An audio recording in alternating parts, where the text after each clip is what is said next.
6 months after I completely erased my family from my life because of their betrayal, she, my former fiancée, showed up at my door with a pregnancy and a claim that threatened to destroy what little peace I had left.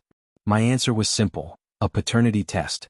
What came out of that test became the match that burned down the last fragile bridge I still had standing. But to understand what happened last week, we need to go back 6 months. It all began on Christmas night. I didn't leave my parents' house with a speech. No shouting. No slammed doors. I simply stood up in the middle of dinner, grabbed my keys, walked out, got into my car, and drove away. By the time they realized I was gone, every number was already blocked. That decision wasn't impulsive. It was the direct consequence of something that happened 3 days earlier. That week, my company had reduced hours for the holidays. I came home earlier than usual and decided to surprise my fiancée, Emily, with lunch. We had been engaged for 2 years. The wedding was fully planned. Venue booked, invitations sent, every detail carefully arranged. Nothing felt wrong until I opened the bedroom door. There was Ryan, my younger brother, the person I had grown up with, trusted my entire life, lying in bed with the woman I was supposed to marry. There was no confusion. No alcohol. No party. No blurry excuses. It was a regular Tuesday afternoon. Broad daylight. Fully conscious choices. In my bed. What marked me the most wasn't the scene itself. It was their faces when they saw me. They didn't look guilty. They didn't look ashamed.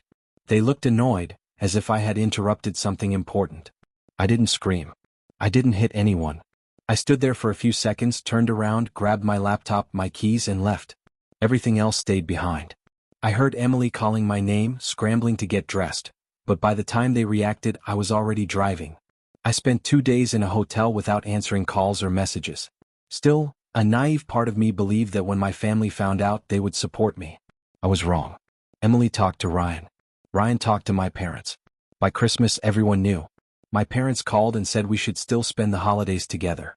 They told me whatever had happened between Emily and me had nothing to do with family obligations.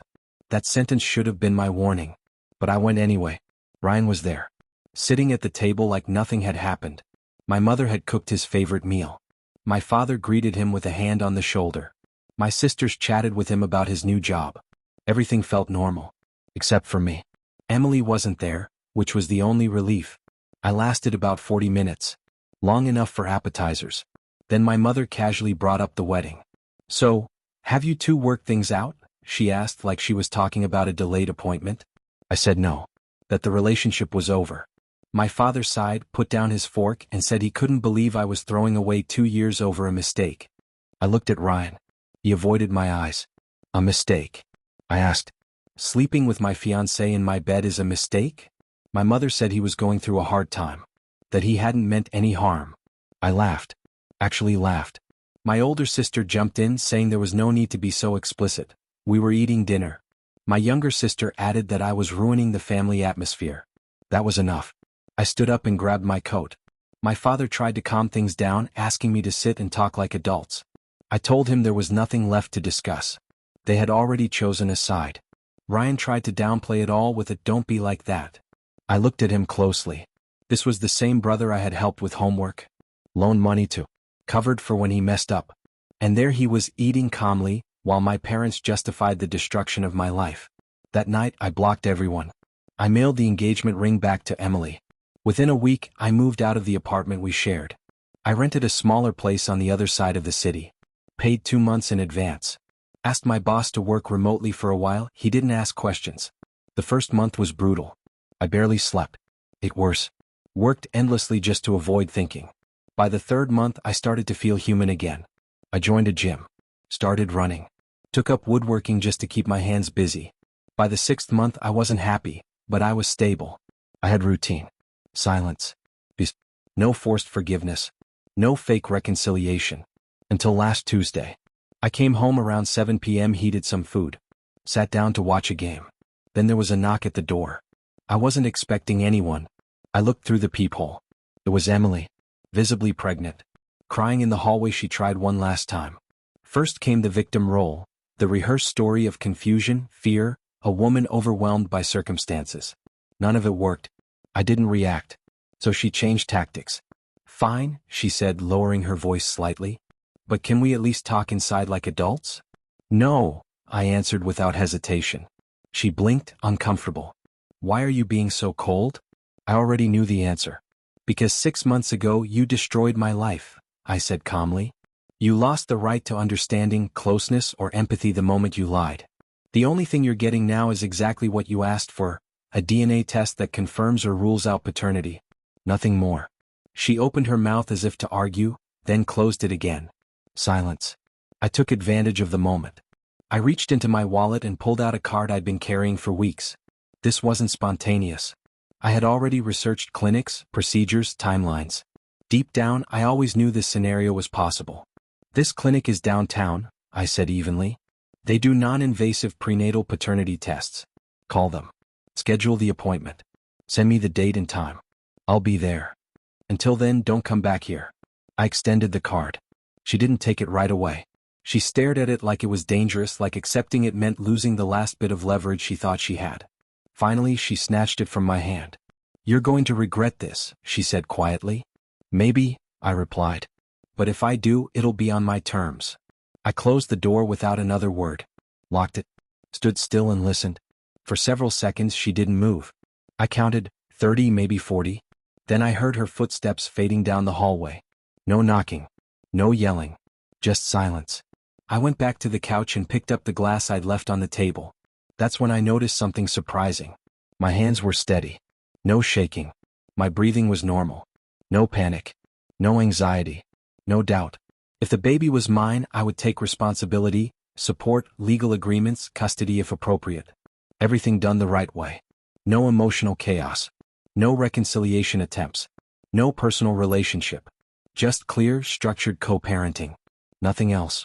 But if the baby wasn't mine, and my intuition kept pushing in that direction, then everything would change. I took out my phone and moved methodically. I searched for family law attorneys. Reviewed laws related to harassment and coercion. Read about documentation requirements and legal precedents. I saved screenshots from my doorbell camera showing Emily at my door. Uploaded everything to the cloud. Made backups. Then I opened my email to organize the files. That's when I saw it. A new message from Emily. Subject: appointment scheduled. I opened it carefully. She had booked the test for the following Tuesday. Clinic address. Exact time. Everything presented neatly, efficient, almost professional. But when I checked the technical details of the email, the information most people never look at, I noticed something else. A CC line. An old email address belonging to Ryan. The CC had been removed seconds later. The message had been recalled, but my system had already cached it. I stared at the screen for several seconds. It wasn't a shock. It was confirmation. She wasn't acting alone. They were coordinating every step. I didn't confront them. Didn't call. Didn't send accusations. Didn't ask for explanations. I observed. I saved the full email, including metadata, and backed it up in 3 separate locations. Then I kept digging. Old messages. Conversations before the breakup. Emily complaining about Ryan. Ryan asking me for money the same week I caught them together. Wedding schedules. Deadlines. Dates. I captured everything. Organized every file by date. Built a detailed timeline. At 3 a.m., there was a folder on my desktop with a simple name. Evidence. I didn't know exactly when I'd need it, but I knew I would. The following week felt endless. Not because I was nervous, but because I was restraining myself. And patience, when mixed with anger, requires discipline. Tuesday arrived. I met Emily at the clinic. She tried to start small talk in the waiting room, asked how work was going. I pulled out my phone and answered emails. The technician called us in. Professional. Polite. Clear explanation of the procedure. Standard medical questions. Emily answered most of them. I provided my DNA sample, a simple cheek swab, and confirmed my information. The results will be ready in about a week, the technician said. They'll be sent by email and physical mail. Email is enough, I replied. Emily looked uncomfortable. Do you want the official copy too? Email is enough. As we walked out, she tried one last time. Maybe we could grab a coffee and talk about what comes next. I stopped. What comes next, I said, is waiting for the results. I said it clearly before leaving. If the test says I'm the father, my lawyer will contact you. If I'm not, do not contact me again. My lawyer? She asked, surprised. It doesn't have to be that formal. Yes, I replied. It does. I walked to my car without looking back. The week dragged on. Work, gym, groceries, normal routine. But every morning the first thing I did was check my email. Nothing on Monday. Nothing Tuesday. Nothing Wednesday. Nothing Thursday or Friday. Saturday morning, 6:39 a.m., my phone vibrated. New email from the clinic.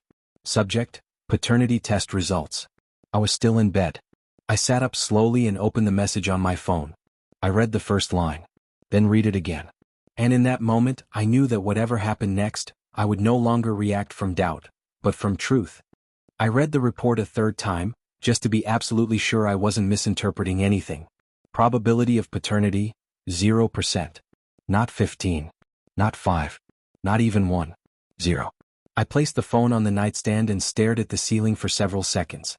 Took a deep breath. Then I smiled. Not relief. Not yet. The first feeling was something else, validation. That deep, almost satisfying certainty of having been right all along. I knew it. I knew it the moment Emily showed up at my door with that rehearsed story. I knew it when I saw Ryan's email copied on that message weeks earlier. Everything clicked. And now I had proof. Then came the anger. Not explosive. Not chaotic. Cold. Clear. Focused. They had tried to trap me. Manipulate me. Push me into a situation that wasn't mine to fix, so I could clean up their mess. Emily was pregnant. Probably by Ryan. Maybe by someone else. And when reality caught up to them, they decided I should be the solution. The responsible one. The stable one. The man with the steady job, clean record, and history of doing the right thing. They thought I'd accept it. Thought I'd take responsibility for a child that wasn't mine because that's what decent men do. They thought I'd lower my head and carry someone else's problem to keep the family peace. They were wrong. I got out of bed, went to the kitchen, made coffee on autopilot, and opened my laptop. I didn't write a letter. Didn't draft an emotional explanation. I opened a new document and started writing a plan. 3 columns. Column 1, who needs to know. Column 2, what they need to see. Column 3, when they'll receive it. The list was long. My parents, both of them. The same ones who defended Ryan at Christmas. The ones who told me I was exaggerating. That I needed to talk it out. That I should fix things with Emily, for everyone's sake. My sisters, the ones who called me selfish. The ones who made me feel guilty for leaving. Ryan, of course. The family group chat, the one I had muted 6 months ago but never left. I wanted everyone to see it at the same time. Sophia, Ryan's girlfriend of 8 months, the one who had no idea any of this existed. Extended family. Cousins. Aunts. Uncles. Anyone who took sides. Anyone who told me I was being too harsh. I opened a new PDF file. Clean. Professional. No unnecessary emotion. Page 1, DNA test results. Names censored, except mine and the alleged father's. The 0% highlighted clearly. Impossible to ignore. Page 2, objective timeline. Dates. Facts. December 19th, I discovered Emily and Ryan together in my home. December 25th, my family took Ryan's side. December 26th, I cut all contact. June 18th, Emily appeared at my door claiming I was pregnant. June 25th, DNA test conducted. July 1st, results received. Page 3, screenshots. Messages before the betrayal. Proof of the relationship. Proof that they knew exactly what they were doing. Page 4, 1 paragraph. 6 months ago, I cut contact with my family after discovering Ryan and Emily together in my home. Last week, Emily appeared claiming I was the father of her child. I requested a DNA test. The results are attached. This will be the last time I address this situation. Do not contact me again. No accusations. No insults. Just facts. I saved the PDF. Opened a new email. Added every address on the list. Attached the file. Subject line, for your information. My cursor hovered over the send button. 1 click. Just one. 1 click and every remaining bridge would turn to ash. I thought about my mother. My father. My sisters. Family dinners. Holidays. Birthdays. All of it would disappear. Then I thought about Ryan in my bed. My parents defending him. My sisters calling me cruel. I thought about Emily crying at my door, asking me to save her from a baby that wasn't mine. I clicked send. Read receipts started appearing in less than 2 minutes. I watched them one by one. 1, 2, 3, 4. Like dominoes falling. The first reply came at minute 4. My youngest sister, what is this? 30 seconds later, my older sister replied, "Are you serious right now?" I didn't respond. I just watched. My phone started ringing. Mom. Declined. Dad. Declined. My older sister. Declined. 6 minutes later, someone forwarded the email into the family group chat, the one I had muted back in December. I turned notifications on just to look. 47 messages in 10 minutes. This can't be real. There has to be a mistake. Oh my God. At minute 12, my mother finally spoke. This has to be fake. Ryan would never do something like this. My father interrupted her. We need to talk about this as a family. I typed one single message and sent it to the group. There is no family. I didn't mute the chat again. The phone vibrated. Unknown number. I hesitated for a few seconds, but something told me to answer. Hello. The voice on the other end was shaking. It's true, she said. Emily is pregnant, and it's Ryan's. It was Sophia, Ryan's girlfriend. According to the DNA test, I replied calmly, it's not mine. You can do the math. Silence. He told me it never, she started, but the sentence died halfway through. And in that moment, I knew the fire was irreversible. Her voice broke slowly, not all at once, as if every word weighed more than the last. She told me he had sworn it only happened once. That it was a mistake. A slip. Something he immediately regretted. She said he promised it was over. That he had put distance between them. That he understood what was at stake. But I already knew the truth. It wasn't once. And he didn't stop when he said he did. A heavy silence settled between us. I could picture her sitting there, replaying old conversations, remembering signs she had chosen to ignore. Finally, in a whisper, she said, I feel so stupid. No, I said firmly. Trusting someone who didn't deserve it doesn't make you stupid. That's not the same thing. The blame isn't yours. She stayed quiet for a few more seconds. Then she asked if I had known for a long time. She asked about you, she added. She wanted to know how you were. I didn't know until a few weeks ago, I answered. And I'm sorry you're finding out like this. But you deserve the truth. No one deserves to live a lie. I hung up before she could respond. Not because I didn't care, but because I didn't have the strength to keep going. I felt bad for doing it. But I also understood something important. I wasn't responsible for carrying the emotional damage Ryan left behind. I had already done enough. My phone buzzed again almost immediately. A message from Emily. You're a piece of trash. You ruined everything. I stared at it for several seconds. No anger. No shock. Just confirmation. I typed calmly. I didn't ruin anything. You did. Both of you. I just stopped allowing it to be my problem. I blocked her number. I thought that would be the end of it. It wasn't. Calls started coming from other phones. Messages from unknown numbers. Desperate attempts to reach me. I rejected everything without listening or reading. I didn't owe explanations. Minutes later, someone started pounding on my door. Not knocking, demanding. I checked the peephole. My parents. My mother's eyes were swollen, her face tight, like she'd been crying for hours. My father looked controlled, but furious. I didn't open the door. Please, my father said through the door. We can fix this. Let us in. Let's talk. I turned on the TV and raised the volume, not for noise but as a boundary. Still I could hear them. Please, my mother added. We didn't know. If we had known, you knew enough, I said firmly from inside. And you still chose him. Leave. More knocking. More pleading. For 5 minutes they tried. Then they left. I didn't feel relief. Only exhaustion. 3 hours later, my phone showed over 80 missed calls and 150 messages. Cousins. Aunts. Uncles. Distant relatives. People who hadn't been part of my life for years. Suddenly full of opinions. Some supported me without hesitation. Others judged me without understanding. I blocked everyone who defended Ryan. I kept only those who showed genuine support. Close to midnight, Sophia messaged me. I ended things with him. He admitted everything. The baby is probably his, but he's not ready to take responsibility. That's why Emily came to you. Like you were a backup plan. I can't believe I didn't see it sooner. I'm so sorry. For what it's worth, you did the right thing. I read it twice. I didn't reply. But I didn't block her either. Not because I wanted contact, but because I knew she hadn't acted with malice. I sat on the couch, staring at my phone, watching the chaos unfold. No guilt. No pride. No relief. Just a deep, heavy exhaustion. Like something inside me had closed permanently. And then it hit me. I was still in the same city. Same apartment. Too close to all of them. I had cut ties, but not distance. That realization hit me quietly. I opened my laptop and searched for an email I had deliberately ignored for weeks. Subject: Denver, leadership opportunity. 1. Read it carefully this time. Promotion. Relocation. More responsibility. More stability. For months I had told myself it wasn't the right time. That night I understood something clearly: there would never be a right time unless I chose it. I replied with a single word: accepted. I went to sleep without overthinking it. At 6 a.m. the response came in. 2 weeks. Immediate stipend. Formal welcome. That same day I gave notice on the apartment. Then I went and changed my phone. New number. New life.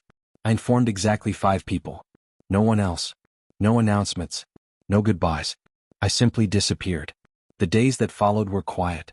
Once a day I checked the old phone, only to confirm I'd made the right decision. More calls. More messages.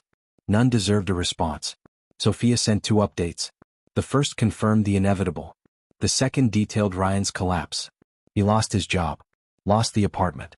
Moved back in with my parents. I didn't reply, but I noted it. My mother tried to reach me at work. Then by email. Then through the family group.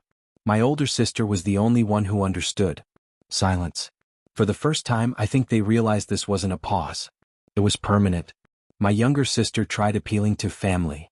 I read her message once, then closed the account. I packed without nostalgia.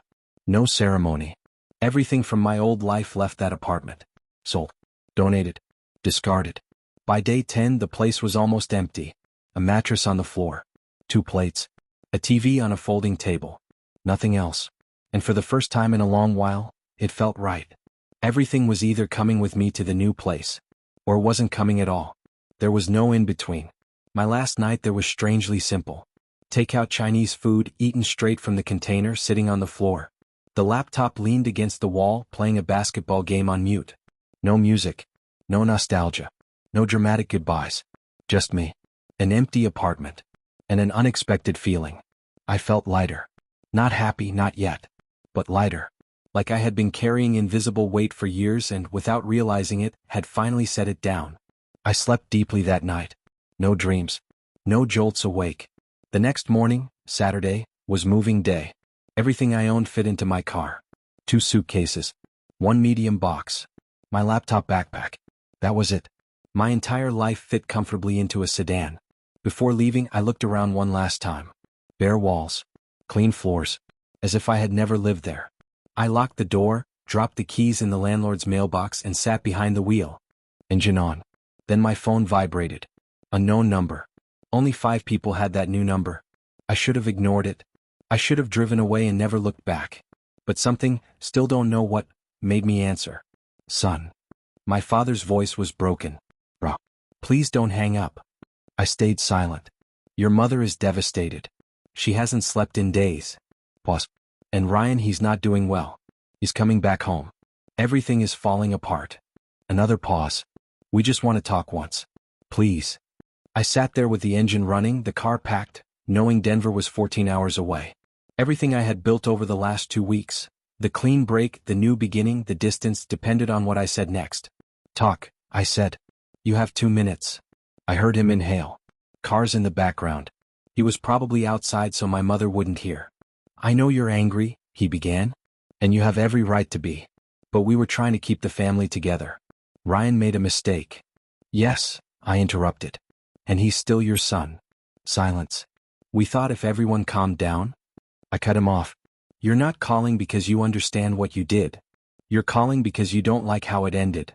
That's not the same thing. Yes, it is. You don't regret defending him. You regret that it had consequences. You don't hurt because you asked me to forgive him. You hurt because I left. More silence. Your mother misses having us all together.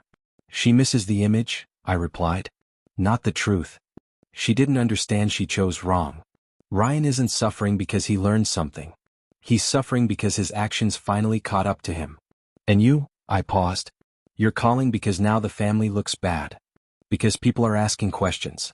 Because you can't pretend everything is fine anymore. That's not fair, he said quietly. You're right, I replied. It's not fair. None of it was. It wasn't fair to come home early and find my brother in bed with my fiancée. It wasn't fair to go to Christmas expecting support and be treated like the problem. It wasn't fair to have her show up pregnant, trying to make me responsible for a child that wasn't mine. He didn't respond. You chose him, I continued. Every time you chose him. You asked me to move on, to forgive, to think about the family. But you never demanded accountability from him. You never said what he did was unforgivable. You just wanted me quiet, convenient, someone who made things easier. We were trying to protect both of you. You weren't protecting him. I didn't need protection. I needed my family to stand by me and you didn't. He sighed. So now what? You're just going to disappear? Never speak to us again? Yes, exactly that. That's not like you. You don't know who I am anymore. You haven't for 6 months and you're not going to find out now. Please think about it. I've been thinking about it for 6 months. When you defended him at Christmas. When Charlotte showed up pregnant. When I sent you the DNA results. And I'm thinking about it right now. The answer is the same. We're done. Delete this number. Don't look for me. Don't ask about me. I'm gone. I hung up, blocked the number, turned off the phone, and tossed it onto the passenger seat. I put the car in gear. The drive to Denver took 14 hours. I stopped twice for gas and coffee. I slept in the car near Omaha because I was too tired to keep going. At dawn, I stretched, took a deep breath, and kept driving. Around the 10th hour, crossing into Colorado, I realized I was smiling. Truly smiling. Not out of revenge, not because I felt like I'd won, but because for the first time I was moving toward something, not running away from it. Denver welcomed me clean and orderly. The job was demanding, long hours, a steep learning curve, but I liked it. My coworkers were kind without being intrusive. No one asked about my family. No one dug into my past. I was just the new guy who worked hard and minded his business. For the first month, I lived in a small, furnished corporate apartment, temporary. In my free time, I explored the city. I found a climbing gym and started going 3 times a week. I met people naturally, without pressure or backstories. 2 months later, I went on my first date since Charlotte. It was coffee with a woman named Han whom I'd met at the gym. Civil engineer. Tall. Direct. A good sense of humor. We talked about work, climbing, and bad action movies. She didn't ask about my family. I didn't ask about hers. The second date was dinner. The third, a hike. By the 5th, I told her the essentials. My ex cheated on me with my brother. My family supported him. I cut ties and moved. She nodded. That sounds rough. Are you okay? Yes. Then that's what matters. That was it. No interrogation. No analysis. Just acceptance. 3 months in, something happened that sealed my decision to stay. My boss called me into his office and, without hesitation, offered me a permanent position on the team. The salary was better, but what mattered most was the direction. Real responsibility, room to grow, a clear place within the company. I accepted without hesitation. For the first time in a long while, I felt like I was moving forward on my own merit, not out of obligation or guilt. With that stability came the next step. I left the temporary housing and looked for a place I could call mine, even if it was rented. I found a small, functional condo with natural light and a partial view of the mountains. Nothing fancy but enough. It was just minutes from work. For the first time since I left, I felt like I was building something slowly. Anne was there that weekend. We spent hours assembling furniture, reading poorly translated instructions, and ordering takeout when we were too tired to keep going. There were no speeches or grand promises, just simple moments that quietly added up. Over the weeks, the relationship grew stronger. No drama. No rush. No constant need to explain the past. I met some of her friends, she met a few of my coworkers. We talked about small plans, escaping to Utah in the spring, trying new hiking trails, replacing the couch we never quite liked. One night, lying in bed, she broke the silence with a calm question without reproach. Do you ever doubt the decision you made about your family? I didn't answer right away. I took the time to check what I truly felt. No, I said finally. The only thing I regret is taking so long to understand that I confused loyalty with enduring everything. There were no more questions. Just a gesture of understanding and the comfortable silence of someone who doesn't need to dig to feel secure. I stayed awake for a while, staring at the ceiling. I thought about Oliver, my parents, Charlotte, and that chapter 1 had definitively closed. There was no anger. No exaggerated relief. Just a clear, steady distance, like looking at a city from the highway. You know you were there, but it no longer belongs to you. Their conflict stopped having weight in my life. Not because I had won. Not because I had taken revenge, but because I had learned something essential. Not everything that's broken deserves to be fixed, and not everyone has the right to stay. They wanted me to come back to restore an image. I chose to move forward and build something real. The DNA test was just the last piece of information I needed. The decision had been made long before. I didn't disappear out of resentment. I left because, for the first time, I understood that staying would have meant betraying myself. And that, in the end, was what changed everything.